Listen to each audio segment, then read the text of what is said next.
নমস্কার। Pan card অ্যাপ্লাইয়ের যে system আছে বা প্রসেস আছে, এনএসডিএল থেকে বলুন বা ইউটিআই থেকে বলুন, সেখানে কিন্তু একটা বিরাট বড় পরিবর্তন আসতে চলেছে। এবারে প্যান কার্ড অ্যাপ্লাই করা শুধুমাত্র আধার কার্ডের মাধ্যমে কিন্তু আর সম্ভব হবে না। এবারে কিন্তু প্যান কার্ড অ্যাপ্লাই করতে গেলে আপনাদের আরও কিছু ডকুমেন্ট লাগবে। এবার এটাই আমি বিশদভাবে এই ভিডিওতে আলোচনা করব।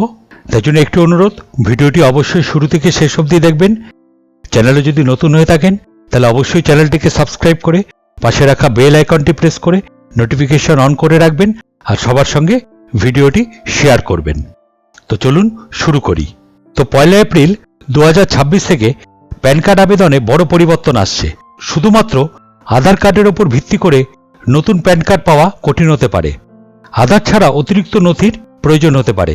এছাড়া প্যান আধার কার্ড লিঙ্ক করা বাধ্যতামূলক না করলে আপনার প্যান কার্ডটি নিষ্ক্রিয় হয়ে যেতে পারে, একথাও জানিয়েছে এনএসডিএল বা ইউটিআই দপ্তর থেকে। প্যান কার্ডের আবেদনের জন্য আধার কার্ডের পাশাপাশি birth certificate, voter ID, passport বা ম্যাট্রিকুলেশন সার্টিফিকেট ব্যবহার করতে হবে, একথা জানিয়েছে প্রতিবেদনের মাধ্যম দিয়ে। তো আমরা আরও কিছু দেখে নেব যে এখানে আরও কি বলা হয়েছে, যে 1 এপ্রিল 2026 থেকে কি পরিবর্তন আসতে চলেছে এই প্যান কার্ডের ক্ষেত্রে বা কি নিয়ম হতে চলেছে এই প্যান কার্ডের ক্ষেত্রে। তো এখানে আপনারা অনস্ক্রিনে একটি প্রতিবেদন দেখতে পাচ্ছেন। এখানে পরিষ্কার বলা হয়েছে, new pan card rules. 1 April থেকে বিরাট বদল প্যান কার্ডে, পাবেন স্বস্তি নাকি বাড়বে চাপ। নতুন অর্থবর্ষ থেকে প্যান কার্ডের নিয়মে বড় পরিবর্তনের প্রস্তাব করা হয়েছে।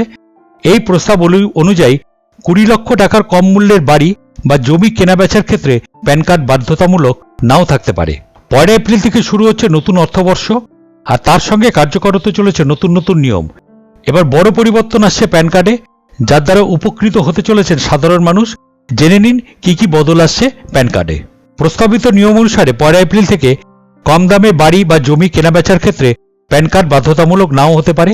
আর এই পরিবর্তন সাধারণ ক্রেতা থেকে শুরু করে বিক্রেতাদের জন্য, এতে প্রক্রিয়াটি আরও স্বচ্ছ হবে।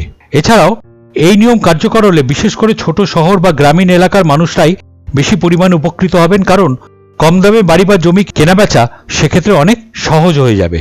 বর্তমানে দেশে 10 লক্ষ টাকার বেশি মূল্যের সম্পত্তি কেনাবেচা করতে গেলে প্যান আর লাগবে না। নতুন প্রস্তাব অনুসারে এবার সেই সীমা বাড়িয়ে 20 লক্ষ টাকার কম মূল্যের কোনো ফ্ল্যাট, বাড়ি কিংবা জমি কেনাবেচার ক্ষেত্রে প্যান কার্ড আর দেখাতে হবে না।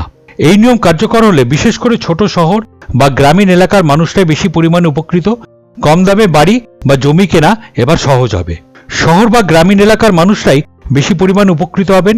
কম দামে বাড়ি বা জমি কেনাবেচা সেক্ষেত্রে অনেক সহজ হয়ে যাবে। প্যান কার্ড না থাকলেও ছোট সম্পত্তির লেনদেন করা যাবে ও কাগজপত্রের ঝামেলা কমবে। প্রস্তাবিত নিয়ম অনুসারে গিফট হিসাবে সম্পত্তি হস্তান্তর বা জয়েন্ট ডেভেলপমেন্ট এগ্রিমেন্টের ক্ষেত্রে এই নিয়ম প্রযোজ্য হবে। সেখানে সম্পত্তির মূল্য 20 লক্ষ টাকা বা তার বেশি হলে প্যান কার্ড লাগবে। এই প্রস্তাব দেওয়া হলো সরকারের পক্ষ থেকে, এখনো নিশ্চিত কিছু জানানো হয়নি। তাহলে বুঝতে পারলেন 1 এপ্রিল থেকে কি নিয়ম আসতে চলেছে। এবং অবশ্যই প্যান কার্ডের সঙ্গে আধার লিঙ্ক থাকতে হবে, নাহলে কিন্তু আপনার প্যান কার্ডটি নিষ্ক্রিয় হয়ে যাবে। আর মাত্র কয়েকদিন বাকি। যাদের প্যান কার্ডের সঙ্গে আধার কার্ড লিঙ্ক করা নেই তারা অবশ্যই এই কাজটি করে নেবেন। আরেকটি কথাও শুনলেন যে 20 লক্ষ টাকা অবধি আপনারা যদি জমি বাড়ি কেনাবেচা করেন সেক্ষেত্রে প্যান কার্ড বাধ্যতামূলক নাও থাকতে পারে। আশা করি এই প্রতিবেদনটি আপনাদের প্রত্যেকেরই কাজে লাগবে। তাই জন্য একটি অনুরোধ, চ্যানেলে যদি নতুন হয়ে থাকেন তাহলে অবশ্যই চ্যানেলটিকে সাবস্ক্রাইব করে দেবেন আর ভিডিওটিতে অবশ্যই একটা লাইক আর কমেন্ট করে দেবেন। ধন্যবাদ।